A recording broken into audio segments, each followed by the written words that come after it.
El sujeto moderno, del que se ocupa típicamente la psicología, es un producto histórico reciente que ha sido posible gracias, entre otras cosas, a ciertas técnicas de observación y de regulación de sí mismo ligadas a la tradición cristiana. Entre esos métodos de autoconocimiento o tecnologías del yo figuran prácticas como la confesión, la oración o los ejercicios espirituales.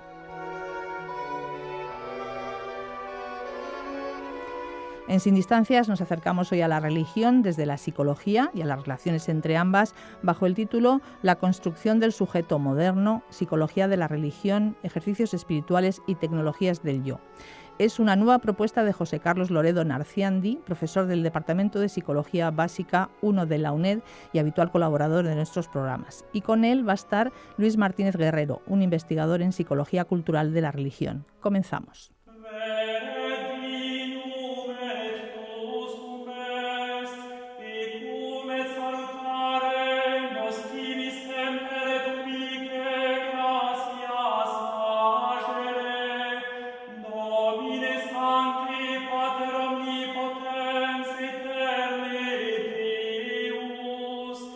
Buenos días. Hoy vamos a hablar de psicología y religión y vamos a empezar diciendo una obviedad, a saber, que hay muchas psicologías y muchas religiones, de modo que la expresión psicología de la religión se puede entender, por lo tanto, de muchísimas maneras. En este caso, hoy vamos a dejar a un lado algunas de esas maneras en que se puede entender la expresión y, por ejemplo, no vamos a suponer que exista algo así como una base natural de índole genética o neuropsicológica de la que se deriven los comportamientos religiosos. Y tampoco vamos a suponer que exista una especie de fundamento, por así decir, psicológico evolutivo de la religión, en el sentido de que la fe religiosa, por ejemplo, fuese resultado del desarrollo psicológico normal del ser humano.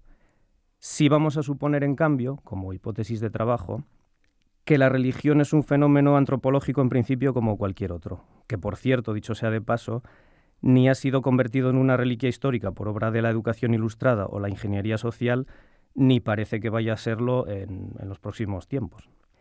Vamos a suponer también que si la psicología o algún tipo de psicología, y de hecho ahora inmediatamente vamos a especificar un poco, tiene algo que decir acerca de las actividades humanas, entonces puede, y no solo puede, sino que probablemente también debe decir algo acerca de la religión como fenómeno antropológico, como digo. Para hablar de estas cuestiones nos acompaña hoy Luis Martínez Guerrero, de la Universidad Autónoma de Madrid, que está a punto de terminar su tesis doctoral sobre psicología cultural de la religión. Con esto ya especificamos un poco lo de psicología de la religión. Y él tendrá la palabra la mayor parte del tiempo porque es el que sabe del tema. Bienvenido, Luis, y muchas gracias por estar aquí. Buenos días, José Carlos, y bien hallado. Si te parece, podemos empezar quizá explicando un poco cuál es tu enfoque general en lo que se refiere a la psicología a la hora de abordar el fenómeno de la religión, es decir, qué es eso de la psicología cultural de la religión. Muy bien. Bueno, como has comentado, las formas en que la psicología ha hablado de la religión han sido muy variadas. Hay un catálogo enorme de ellos. Aunque principalmente, por centrarlo, podemos decir que han destacado dos orientaciones.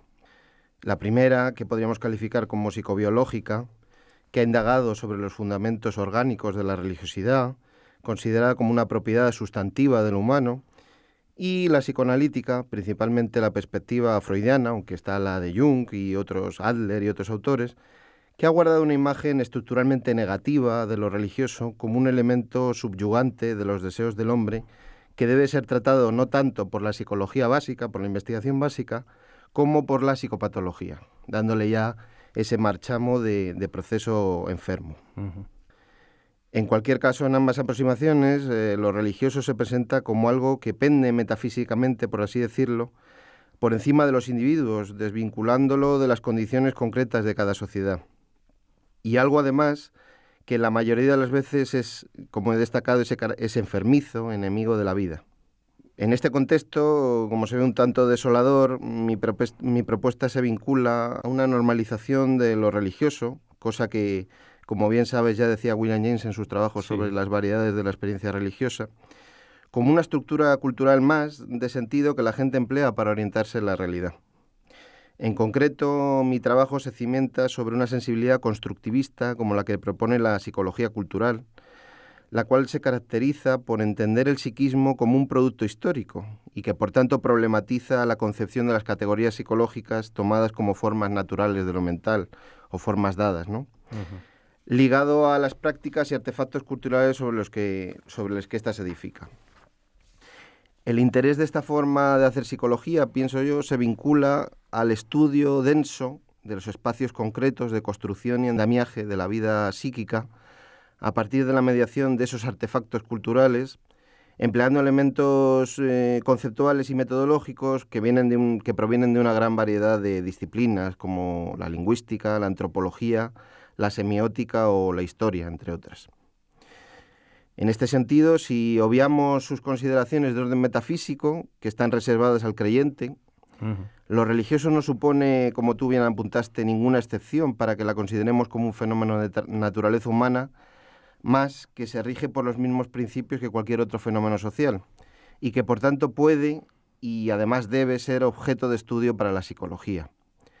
Como dice irónicamente Alfredo Fierro, podemos dudar de la procedencia de los dioses, pero no del carácter humano de las religiones.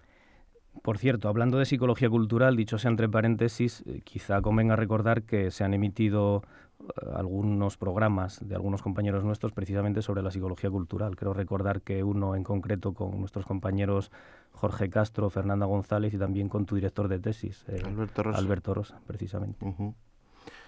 Bien. Bueno, como decía, esta perspectiva de la psicología cultural, como cualquier otra aproximación psicológica, trataría no solo de dar cuenta desde su marco teórico, lógicamente, de los mecanismos mentales por los cuales la religión se hace psicológicamente relevante, y de ello hay muchos trabajos sobre la oración en relación con el afrontamiento, el coping, etc. Pero creo que lo que introduce de novedad la psicología cultural es un segundo cometido que estaría vinculado en reflexionar acerca de que su propio quehacer disciplinar, es decir, el de la propia psicología, y la misma forma que adopta la subjetividad moderna, son fruto de un largo proceso de decantación histórica entre otros los dominios de racionalidad, pues de las prácticas religiosas. Unas prácticas que se vinculan al gobierno y conocimiento de sí mismo, que Foucault, como sabes bien, denominó tecnologías del yo. Por decirlo así, suponemos que el código genético de la psicología está imbuido de las tecnologías empleadas por la religión, las cuales precisamente han fijado las condiciones históricas de posibilidad para que la psicología como disciplina sea un proyecto viable. En este sentido podemos establecer un bucle reflexivo, por decirlo así, en el que ya no es solo que la religión sea psicológicamente relevante, sino que la propia psicología ha sido antes religiosamente fundamental. Precisamente en estos términos, mi tesis trata de abordar este segundo aspecto de la psicología transitado en menor medida.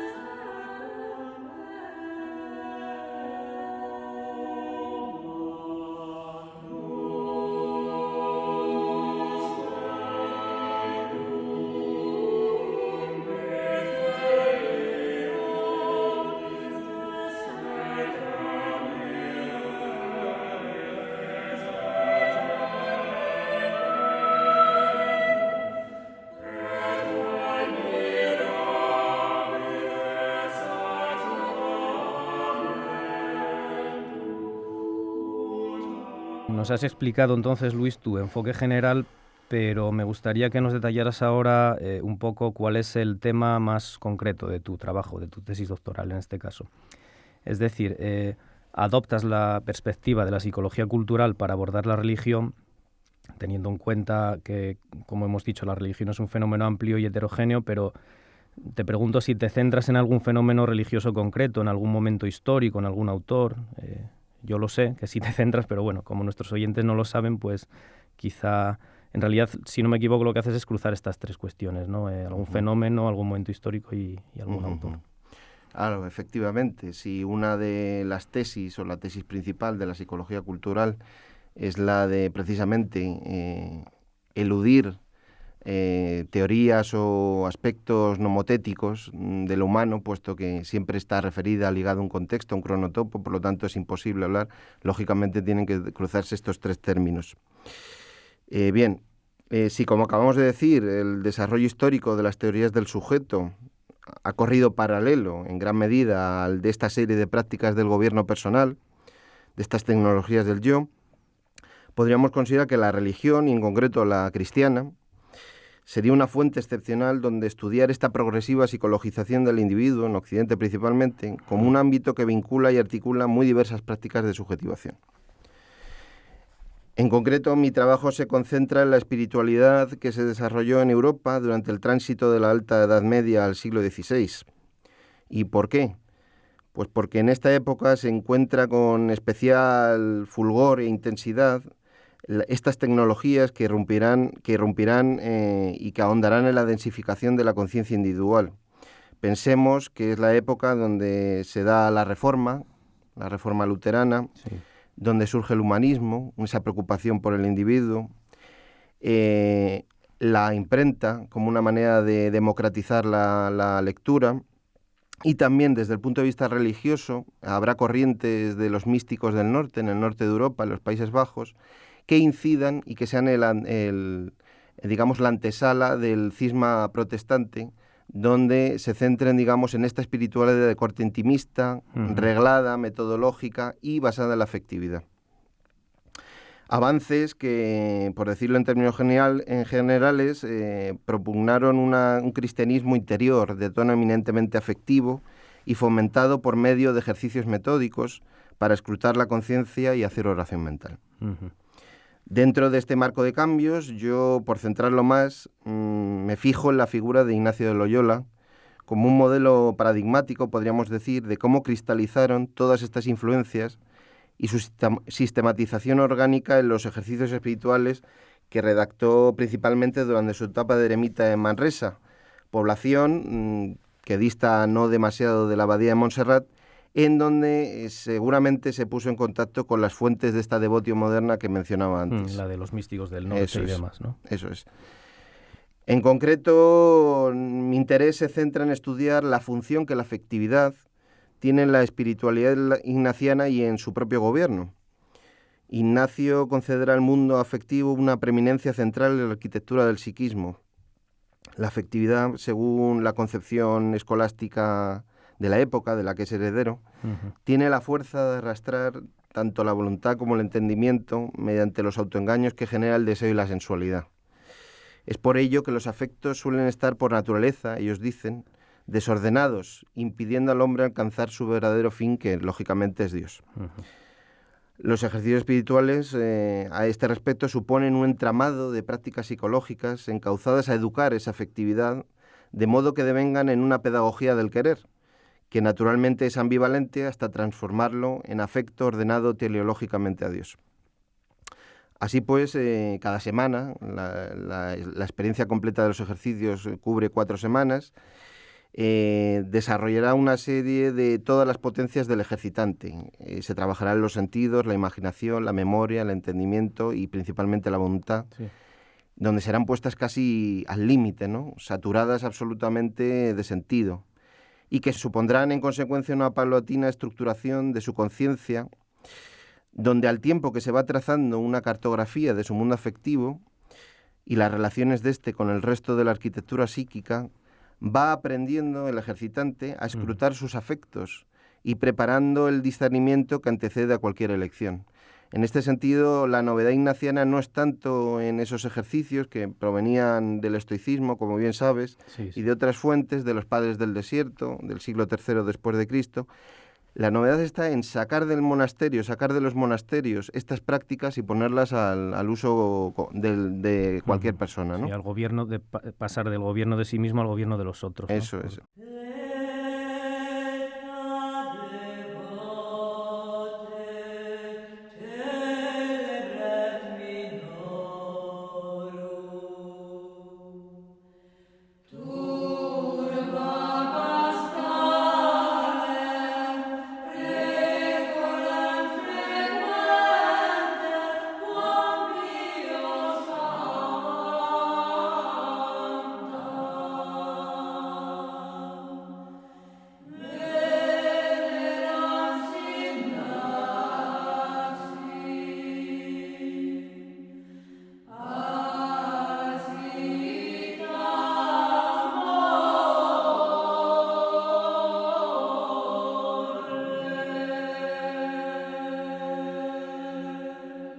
Has hablado entonces de otra cuestión sobre la que también se ha emitido algún que otro programa precisamente, que es la de las tecnologías del yo. Vienes hablando de esto, las prácticas del cuidado de sí mismo, las técnicas de autorregulación del propio comportamiento, de las emociones, de los pensamientos. Y se me ocurre un libro, que no sé si lo conoces, un libro del filósofo alemán Peter Sloterdijk, que se titula Has de cambiar tu vida, es como de hace 2 años o es relativamente reciente, ¿no? Es un libro donde este filósofo plantea la importancia de la religión, quizá no de la religión, sino más bien de la espiritualidad, ¿no? Que es algo más amplio. Pero no lo plantea desde un punto de vista teísta o desde dentro, ni mucho menos desde un punto de vista teológico, ¿no? De hecho, el libro es una crítica, en cierto modo, a la idea de que actualmente asistimos a un retorno de las religiones. Lo que plantea Sloterdijk es justamente algo que está planteado, como digo, desde el punto de vista de las tecnologías del yo. Él no habla de tecnologías del yo, sino de antropotecnias, es decir, de técnicas o ejercicios mediante los cuales los seres humanos se construyen a sí mismos porque construyen su propio mundo, sí, ¿no? Lo que sostiene este autor es que, en cierto modo, históricamente las religiones y las formas de espiritualidad, en su sentido práctico, no han sido ni más ni menos que repertorios de técnicas que la gente ha usado para estructurar su manera de estar en el mundo.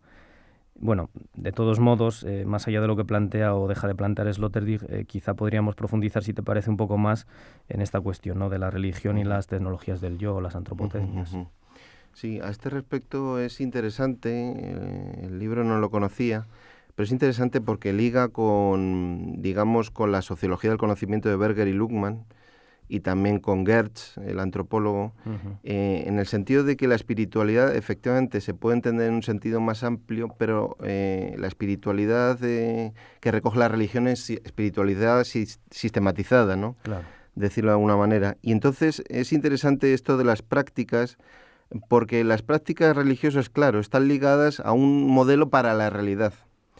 Pero la otra parte que, en mi opinión, falta ahí sería pensar en el modelo de la realidad. Es decir, el conjunto de prácticas religiosas están articuladas bajo una axiología que pende de una metafísica. En este sentido, tiene que haber un modelo del mundo sobre lo que tenga sentido hacer cosas, por ejemplo, rezar o confesarse o otra serie de cosas, ¿no? Entonces, efectivamente, ese renacimiento, ese revival de las religiones no es tanto vinculado a ese mundo teológico o trascendental, sino a las prácticas que se han dislocado de su sentido, vamos a decir, original, aunque no es exactamente así, sí. Y se han resituado en otro orden metafísico, pues como el nacionalismo, precisamente. Un trabajo que tenemos nosotros con Ignacio Bresco es sobre el nacionalismo y la religión como formas modernas, ¿no?, de religiosidad. Precisamente lo que enlazan las prácticas es el orden de la conciencia al que antes nos referíamos, esa estructuración de la conciencia ordenada religiosamente y ese mundo trascendental al cual va vinculado. Y para ello pues hacen falta prácticas que lo liguen al individuo, a su estructura social, y al mismo tiempo ésta le ligue a un mundo trascendental. Por ejemplo, se me está ocurriendo la confesión, que tú bien conoces, como una mediación entre la conciencia individual y esa idea de finalidad. Sí, el de la confesión es un tema con mucho jugo, que deberíamos hacer un programa en algún momento sobre la confesión, ¿no? Pero bueno, sí es verdad que la confesión, y en concreto la confesión auricular, ¿no?, como se solía llamar, de boca a oreja, por decirlo de alguna manera, se institucionalizó en la Baja Edad Media y se fortaleció mucho con la Contrarreforma, ¿no?, como algo característico del catolicismo frente a las formas de protestantismo y demás.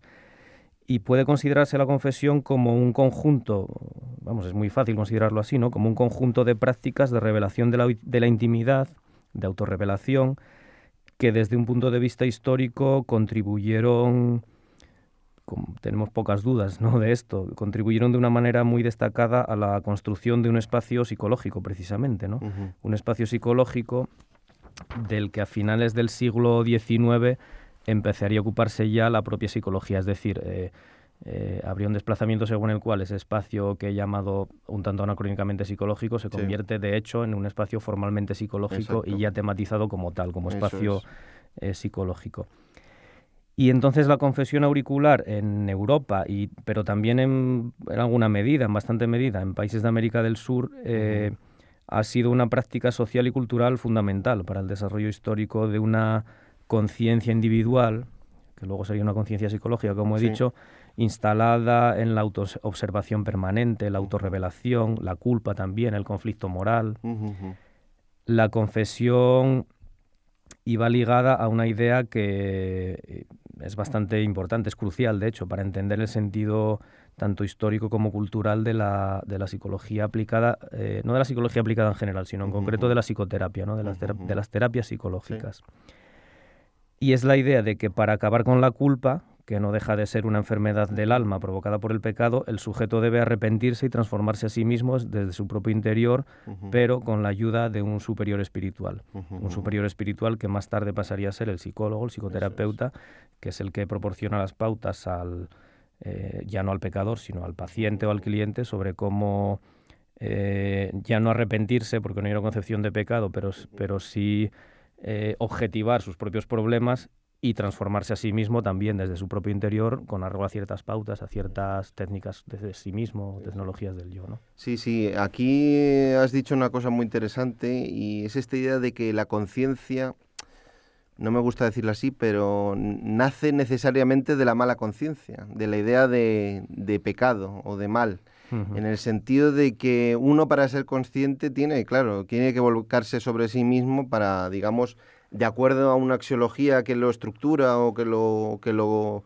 digamos, lo vertebra, tiene que ajustarse a ella. Hay un control normativo de eso y entonces cuando se crea ese desajuste, ese desfase, es cuando salta la idea de mala conciencia. Por lo tanto, la Iglesia es bien curiosa porque suministra la enfermedad y la medicina al mismo tiempo, como tú has dicho.